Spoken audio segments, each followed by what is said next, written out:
Hello दोस्तों, नमस्ते। जय हिंद, जय भारत, जय संविधान, जय भीम। सत श्री अकाल, वणक्कम, नमस्कार, केम छो एंड नमस्कारम। दोस्तों, आपका स्वागत है एक बार फिर मेरे यूट्यूब चैनल कृपाल ब्लॉग्स पर। आज एक बहुत ही गंभीर विषय लेकर मैं आप सबसे गंभीर चर्चा करने के लिए आया हूँ दोस्तों। और यह गंभीर विषय है भारत का संविधान।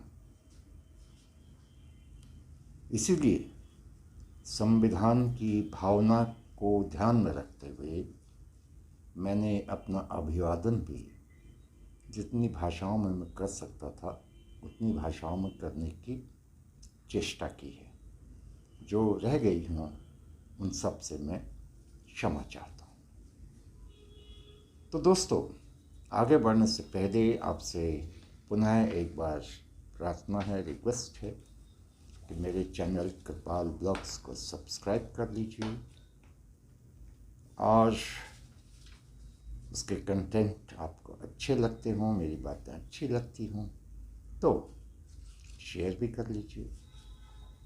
अगर ये सब कुछ ना भी कर पाएँ तो कम से कम मेरे वीडियो को देखने के लिए मेरे साथ बने रहिए। तो आज का गंभीर सब्जेक्ट पर हम गंभीर चर्चा करते हैं दोस्तों सब। अब आप सोच रहे होंगे दोस्तों कि संविधान पर चर्चा क्यों, और वो भी गंभीर चर्चा, ऐसा क्यों? ऐसा इसलिए दोस्तों कि पिछले वर्ष इसी वक्त इसी महीने हमारे देश में लोकसभा के लिए आम चुनाव हो रहे थे और हर नेता संविधान की बात कर रहा था, संविधान को बचाने की बात कर रहा था, संविधान खतरे में है ऐसी बातें कर रहा था। खैर, चुनाव में कई तरीके की बातें होती रहती हैं। नेता कई बड़ी लंबी लंबी वादे करते हैं, बाद में सब भूल जाते हैं। तो ये भी कुछ ऐसा ही रहा होगा। मैंने तो उस वक्त इसमें इतना ध्यान नहीं दिया। हो सकता है कुछ लोगों ने दिया हो, आप लोगों ने भी दिया हो, मगर चुनाव ख़त्म हो गए। जिसको जीतना था वो जीत गया, कुछ की सीटें कम हो गई, किसी की बढ़ गई। मोदी जी ने तीसरी बार फिर सरकार बना ली भाजपा की और पार्लियामेंट शुरू हो गई। मगर ये संविधान का मामला फिर भी चलता रहा। जो चुने हुए हमारे सांसद जब पार्लियामेंट में अपनी शपथ ले रहे थे तो मैंने देखा हर कोई जेब से एक संविधान की किताब निकाल रहा है, लाल लाल रंग की, और जय संविधान करके शपथ लेके सारे यही कर रहे हैं। तो बड़ा मेरे दिमाग में, मेरे मन में भी एक जिज्ञासा जागी, भाई जब इतना संविधान हो रहा है तो क्यों ना इस संविधान को पढ़ ही लिया जाए। आखिर क्या है संविधान में? ये तो पता था कि संविधान 1950 में लागू हुआ, हमारे संविधान से हमारा सब कुछ चलता है, लेकिन जाने तो इसमें है क्या। मैं चला गया बुक स्टोर में संविधान खरीदने। मैंने बोला भाई मुझे संविधान चाहिए। तो वो जो स्टोर काउंटर पे जो काउंटर बॉय था वो गया अंदर, एक मोटी सी किताब लेके आ गया, बोला ये लो जी। मैंने कहा भैया ये नहीं चाहिए, छोटे वाला चाहिए जो रेड कलर का एक है। तो वो कुछ सक पकाया। तो फिर मैंने बोला देखो एक राहुल गांधी जी दिखाते हैं ना जो अपनी जेब से निकाल के, वो वाला चाहिए। तो राहुल गांधी जी का नाम लिया तो उसके समझ में आ गई बात। उसने बोला भाई साहब सॉरी, आप कोई और दुकान देख लीजिए, ये आप नई सड़क है ना चांदनी चौक में, हो सकता है वहाँ मिल जाए, वहाँ चले जाइए। लेकिन उस दुकान का मालिक जो था वो बहुत अच्छा आदमी था। उसने बोला, भाई साहब आपको संविधान पढ़ना ही है ना, तो क्यों खरीद क्यों रहे हैं, इंटरनेट से डाउनलोड कर लीजिए, इंटरनेट तो होगा घर में। मैंने कहा हाँ जी है। बोले डाउनलोड कर लीजिए, पढ़िए आराम से। मैं बोला भाई साहब आपका बहुत बहुत धन्यवाद। घर आया दोस्तों और इंटरनेट से मैंने डाउनलोड कर लिया और पढ़ने लग गया। मैंने सोचा जब इतनी संविधान की बात हो रही है तो थोड़ा पढ़ भी लिया जाए कि क्या है। और एक हफ्ता लगा दोस्तों उसको पढ़ने में, क्योंकि वो 270 पेज हैं उसमें संविधान में। पीडीएफ में मैंने खोला, वो 24-25 पेज तो उसके कंटेंट ही, मतलब जो होता है ना कौन से पेज में क्या है, मैं पढ़ तो गया लेकिन वो मेरी समझ में ठीक से आया नहीं। बहरहाल दोस्तों ये सिलसिला यहाँ रुका नहीं। नेता लोग तो अब हर जगह जहाँ भी जाते हैं, जहाँ भी कोई भाषण करते हैं, वो चाहे पार्लियामेंट में हो चाहे पार्लियामेंट के बाहर हो, और जेब से वो लाल वाली छोटी सी किताब निकालते हैं और जय संविधान बोलते हैं। अब मेरी समझ में ये नहीं आया कि संविधान में खतरा क्या है, क्या ऐसा हो गया है कि ये सब अचानक सब संविधान की बातें करने लग गए हैं। पिछले 50 वर्षों से इतने चुनाव मैंने देखे हैं, मैंने कभी इतना संविधान सुना नहीं नेताओं से। भला हो राहुल गांधी जी का, वो इस बार अपोजिशन के लीडर बन चुके हैं ना। उन्होंने जब पहली बार संसद में एक अपोजिशन लीडर के तौर पे भाषण दिया तो मैं तो उनका वैसे भी भाषण बहुत पसंद करता हूँ, उनको भी पसंद करता हूँ, तो उनका भाषण तो मुझे जरूर सुनना था। तो मैंने बड़ा ध्यान से उनका भाषण सुना। वो भी हाथ में वो लाल किताब लिए हुए थे। उनके भाषण से मुझे पता लगा कि क्या है असल माजरा। यानी कि उनका जो लबोलबाब था वो ये था कि ये बीजेपी जो है संविधान को बदलना चाहती है। अच्छा, अब समझ में आई बात। मैं मंदबुद्धि हूँ, थोड़ा देर में समझ में आती है दोस्तों। तब मुझे लगा फिर एक सवाल कि आखिर ये बीजेपी संविधान को बदलना चाहती है तो संविधान को बदलना तो बुरी बात नहीं है, मगर अब चूंकि मैं तो संविधान थोड़ा पढ़ चुका था, उसमें लिखा है कि संविधान को बदलने के लिए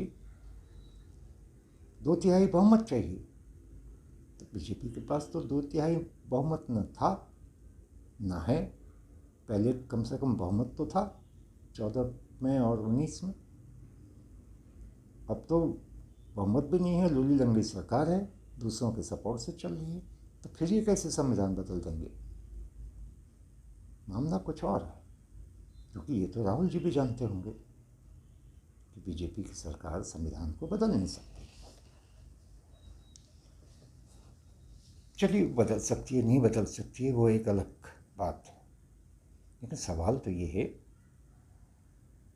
कि संविधान अगर बदलने की कोई बात कर भी रहा है तो ये तो मेरे हिसाब से तो बहुत अच्छी बात है। संविधान को जरूर बदलना चाहिए जी, क्योंकि ये संविधान लागू हुआ 26 जनवरी 1950 में, आज हम 2025 में। तो संविधान तो 75 साल का बूढ़ा हो चुका है। अब आप खुद सोचिए, एक 75 साल के इंसान की क्या हालत होती है। न पेट में आंत होती है, न मुंह में दांत होते हैं, न सिर में बाल होते हैं, न दिखाई देता है, न सुनाई देता है, घुटने में दर्द रहता है, डॉक्टरों के चक्कर लगते हैं। जब इंसान की 75 साल में ये हालत हो जाती है तो हमारा संविधान भी तो 75 साल का बूढ़ा हो गया है। अगर उसको बदलने की कोई बात कर रहा है तो उस बात में बुराई क्या है, उससे खतरा क्या है? उसका तो सपोर्ट करना चाहिए। हाँ जी, बदलो। ऐसा लगता है कि राहुल गांधी जी को ये उनकी पार्टी के जो बूढ़े बूढ़े नेता हैं ना, इन्होंने कुछ गलत समझा रखा।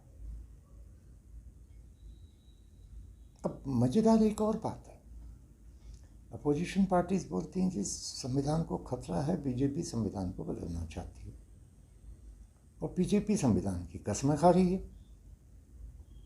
बोलती हम तो संविधान को सही चलते हैं, सब कुछ हमारे लिए तो सब कुछ संविधान है। अब कौन बदलना चाहता है? लेकिन जो भी बदलना चाहता है, अगर बदलने की बात कर रहा है तो मैं तो कहता हूँ जी बदल देना चाहिए। 75 साल पुराना संविधान आज के ज़माने का संविधान तो हो नहीं सकता, और राहुल जी खास तौर पर तो उनको सपोर्ट करना चाहिए इस बात का। वो तो यंग लीडर है, देखिए ना, मैं इसलिए उनको बहुत पसंद करता हूँ।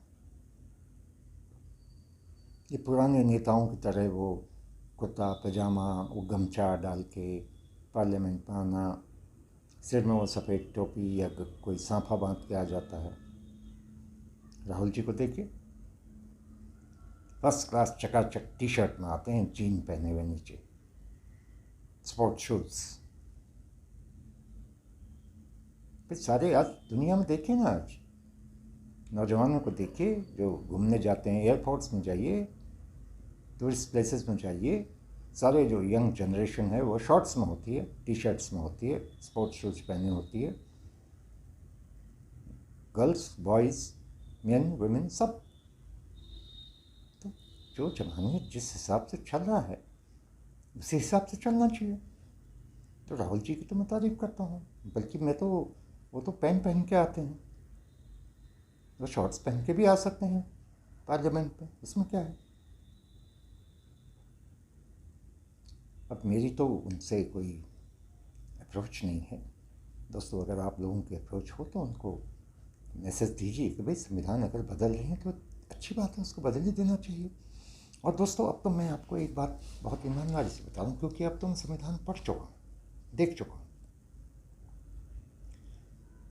जैसे मैंने बोला है 375 पेज का संविधान, भाई कौन पढ़ेगा इसको, इतना लंबा संविधान।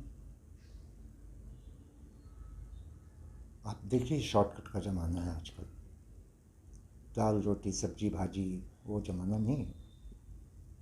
अब तो पिज्ज़ा बर्गर वो भी घर में नहीं बनता, जोमेटो तक आता है। फिल्मों के नाम भी शॉर्ट में चलते हैं, QSQD, क़यामत से क़यामत तक। पूरा नाम कौन लेगा, इतना टाइम किसके पास है जी। दिलवाले दुल्हनिया ले जाएंगे, कितना लंबा नाम है। DDLJ, कनॉट प्लेस कहने में तकलीफ होती है लोगों को। CP, कहाँ जा रहे हो, CP जा रहे हैं। तो इतना शॉर्ट का ज़माना है, लोगों के पास समय नहीं है, तो कौन पढ़ेगा 375 पेज का संविधान। उसको बनाइए बढ़िया, नया लिखिए, शॉर्ट बनाइए। देखिए बीजेपी वाले, इनको एक बात है, उन्होंने देखो पार्लियामेंट भी नहीं बना दी, और वो राजपथ था उसको कर्तव्य पथ बना दिया। अच्छे बनाइए, फर्स्ट क्लास चकाचक मॉडर्न टेक्नोलॉजी सब, ऐसे ही संविधान भी बनाइए नया। और मज़ेदार बात संविधान पढ़ने से मिली दोस्तों, आप सुन के हैरान हो जाएंगे। इस संविधान को बनाने में 2 साल 11 महीने लगे। उसके बाद बन पाया 26 नवंबर 1949 को ये बन के तैयार हुआ, और 26 जनवरी से लागू हुआ। और वो 26 नवंबर जब बन के तैयार हुआ 1949 में, और 26 नवंबर को मोदी की सरकार ने और एक संविधान दिवस बना दिया। अरे 15 अगस्त 26 जनवरी कम थी, जो आपने एक संविधान दिवस और घोषित कर दिया 26 नवंबर को। अब देखिए मज़े की बात है, सन 50 में संविधान लागू हुआ। नेहरू जी प्रधानमंत्री थे। सन 51 में उसमें अमेंडमेंट करना पड़ गया, संशोधन करना पड़ गया। खराबी रही होगी ना, तभी तो संशोधन करना पड़ा। 52 में फिर, 53 में फिर, यानी कि 5 साल हुए थे। सन 55 तक, 1955 तक 5 संशोधन हो चुके थे। तो ये कैसा संविधान बनाया पहले 5 साल में, जिसमें 5 संशोधन करने पड़े। और दोस्तों, और भी मज़ेदार बात, आज तक मतलब 23 सितंबर 2023 तक 106 संशोधन उसमें हो गए। अरे 75 साल जिस संविधान को हुए हैं, 106 बार तो उसको आप गोद चुके हो, उसका ऑपरेशन कर चुके हो। वो तो वैसे ही लूला लंगड़ा हो गया। उसको तो बदलने की शीघ्र आवश्यकता है, मैं तो ये कहूँगा। जो भी इसको बदलने की बात कर रहा है, वो चाहे राहुल जी कहें, बीजेपी कहे, कोई भी कहे, मैं तो उसके समर्थन में। संविधान बिल्कुल बदलना चाहिए, छोटा होना चाहिए, शॉर्ट, क्रिस्प, नैनो संविधान। आप देखिए दोस्तों, ज़माना क्या है। जब नया कंप्यूटर आया था, आपको याद होगा, कितना बड़ा होता था। हर चीज़ छोटी होती जा रही है दुनिया में, चिप्स बेस्ड हो रही है, नैनो टेक्नोलॉजी। फिर लैपटॉप आया। अब तो लैपटॉप भी क्या, अब तो मोबाइल में ही सब कुछ हो जाता है। मोबाइल में भी पहले आपको याद होगा बड़ी वाली चिप लगती थी, वो सिम कार्ड। फिर आ गया नैनो सिम कार्ड, छोटू सा। अब उसका बैटरी देखिए कितनी होती है, इतनी सी छोटी सी, सालों चलती है। तो जितना छोटा उतना अच्छा। अच्छा, अब देखिए, हमारे तो फाउंडिंग फादर राष्ट्रपिता गांधी जी, उनकी किताब है स्मॉल इज़ ब्यूटीफुल। जो जितना छोटा वो उतना अच्छा। तो कांग्रेस पार्टी को मैं इसलिए बोलता हूँ, राहुल गांधी जी को कुछ लोगों ने गलत सलाह दी है, वरना उनके जैसा मॉडर्न आदमी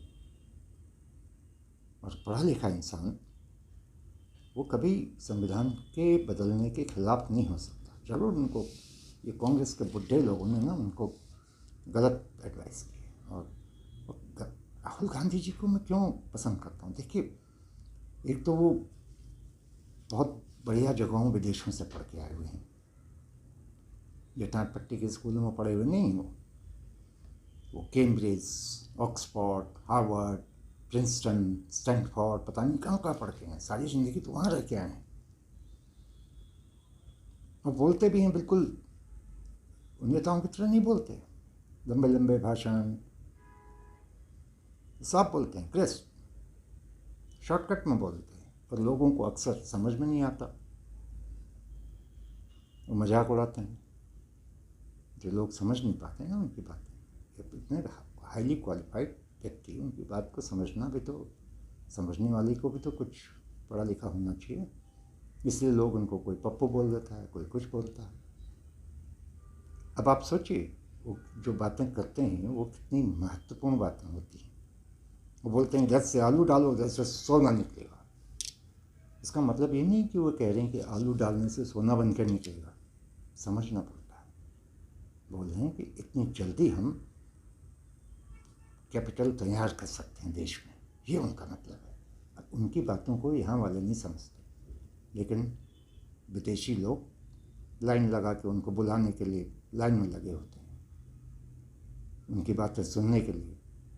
ये कैम्ब्रिज, ऑक्सफोर्ड, ये हार्वर्ड, ये तमाम यूनिवर्सिटीज़ ये बुलाती हैं हमारे स्टूडेंट को, जरा बताइए। अब वो बेचारे तो यहाँ राजनीति में फंस गए हैं, मगर फिर भी कोशिश करते हैं। महीने 2 महीने में 1-2 चक्कर तो लगा ही लेते हैं। अब देखिए, और समाजवादी विचारधारा के भी हैं वो हमारे राहुल जी। ऐसा नहीं कि वो सिर्फ अमेरिका, यूरोप, वेस्ट में ही जाते हैं, बराबर ईस्ट में भी जाते हैं। थाईलैंड तो अक्सर जाते हैं, वियतनाम भी जाते हैं, नेपाल भी जाते हैं। हाँ, थाईलैंड में थोड़ा ज़्यादा जाते हैं, बराबर बना के रखते हैं। अगर वेस्ट में जा रहे हैं तो ईस्ट में भी जा रहे हैं। तो ऐसे व्यक्ति, इतना प्रोग्रेसिव व्यक्ति।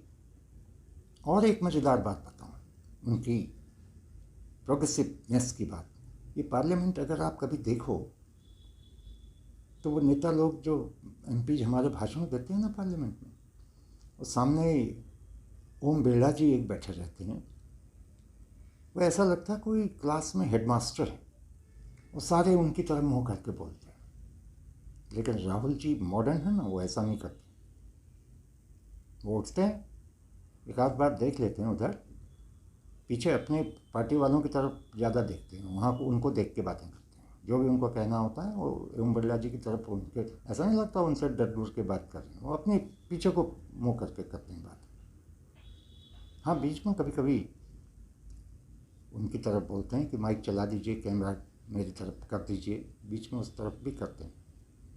तो एक ऐसे इंटेलेक्चुअल व्यक्ति को लोगों ने गलत सलाह दे करके एक नेक कार्य से उनको दूर रखना चाहते हैं। भी कोई षड्यंत्र लगता है मुझे, वरना राहुल गांधी तो कभी भी संविधान को बदलने के अगेंस्ट हो ही नहीं सकते।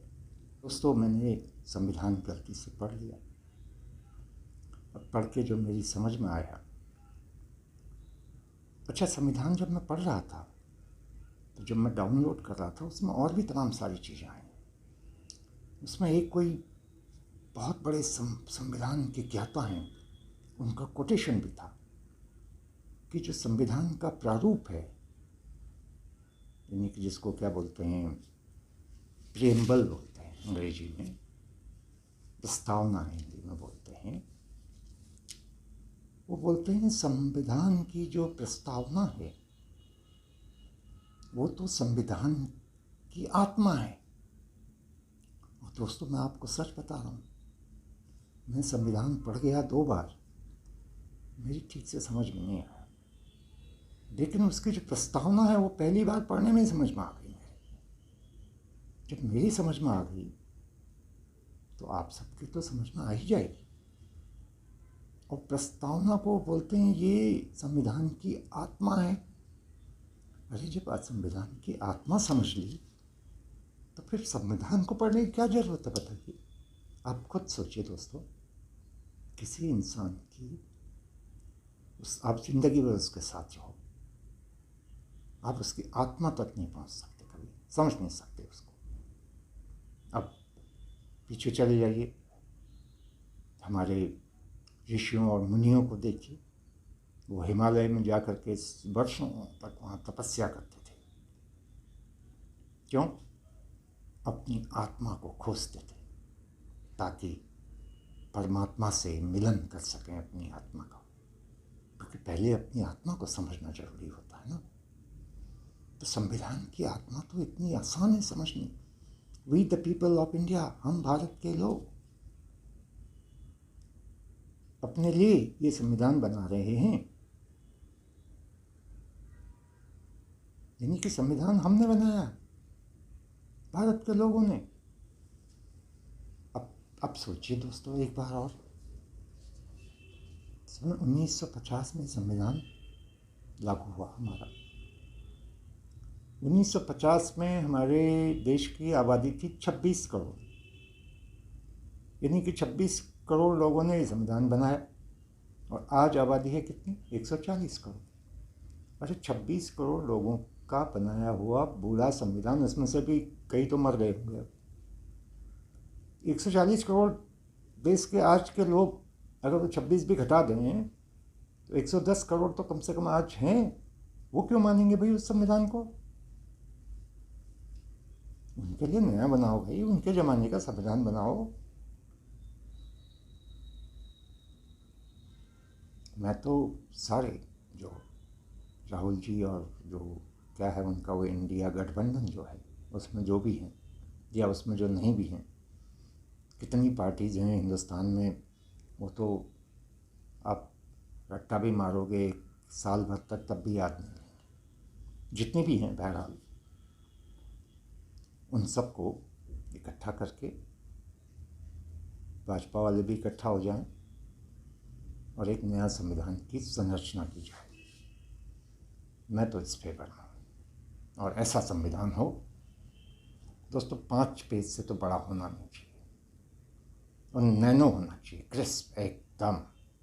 अब जब हमारा संविधान लिखा गया था ये, तब तो टाइपराइटर रहे होंगे, मगर सुना है वो भी हाथ से लिखा गया था। तो आज तो यार इतने बढ़िया कंप्यूटर हैं, सब कुछ है, क्या क्या टेक्नोलॉजी है, क्रिस्प बनाओ। अभी तो 5G है, 6G आने वाला है, वो भी लगाओ टेक्नोलॉजी, AI वो लगाइए, और ज़रूरत पड़े तो चाइना ने एक डीप सीक निकाल दिया, वो भी लगा दीजिए। बस बताइए, एकदम चिप सेट बेस्ड स्मार्ट संविधान जिसको हम अपने वॉलेट में रख सकें। अच्छा, वॉलेट में भी नहीं, आजकल तो अब वॉलेट भी नहीं होता लोगों के पास, पेमेंट भी तो पैसा सारा फ़ोन पे ही होता है ना, फ़ोन पे, ये पे, वो पे, तो फ़ोन में रख लें या जेब में रख लें, आई कार्ड जैसा, ड्राइविंग लाइसेंस जैसे बना कर रखते हैं। ये दो, ये संविधान देखो, ऐसे बना लें। और ऐसा बनाएं कि आने वाले 100 साल तक उसमें छेड़छाड़ करने की ज़रूरत न पड़े। ये अमेंडमेंट, संशोधन ऐसा बनाओ, कोई संशोधन की ज़रूरत ना हो, 4-5 पन्ने से लंबा ना हो। और एक और मज़ेदार बात दोस्तों, संविधान में ये भी लिखा है कि संविधान तो बनाया हमने, वी द पीपल ने, लेकिन उसकी व्याख्या सिर्फ सुप्रीम कोर्ट ही कर सकता है। ये क्या बात हुई भाई, बनाए हम, व्याख्या करे कोई और। इसीलिए दोस्तों, ये जो मोटे मोटे लॉयर वकील हैं ना, जो 1 घंटा सुप्रीम कोर्ट में खड़ा होने का 1 करोड़ लेते हैं, इसीलिए इधर घुमाते रहते हैं संविधान, क्योंकि इतना कॉम्प्लिकेटेड संविधान है। अगर छोटा होता, 4 पन्ने का होता, तो क्या जरूरत है लॉयर की, हर आदमी अपना संविधान को उसकी व्याख्या कर लेगा। तो हम तो ऐसा ही संविधान चाहते हैं दोस्तों, चिप बेस्ड हो, एडवांस टेक्नोलॉजी हो, 6 जनरेशन 7 जनरेशन की सारी टेक्नोलॉजीज से लैस, और बिल्कुल नैनो फॉर्म में बना हुआ संविधान हो। और ऐसा कोई भी करता हो, भाजपा हो, कांग्रेस हो, समाजवादी हो या और वादी जो भी है, हमें एक ऐसे संविधान की बहुत ज़रूरत है। मैं तो इसके फेवर में हूँ कि संविधान को बिल्कुल बदला जाए, नए ज़माने के मुताबिक बनाया जाए। नौजवान संविधान होना चाहिए जो आने वाले 100 सालों तक पूरी ताकत के साथ खड़ा रहे और हमारा देश को विश्व में विकसित देश बना के और मजबूती प्रदान करे। ऐसा संविधान का मैं समर्थक हूँ। आप लोग बताइए, अगर आप मेरी बात से सहमत हैं तो ज़रूर मुझे सपोर्ट करके बताइए, शेयर करके इस वीडियो को बताइए और अपने कमेंट करके मुझे बताइए। आपका बहुत बहुत धन्यवाद मेरे साथ बने रहने के लिए। Thank you.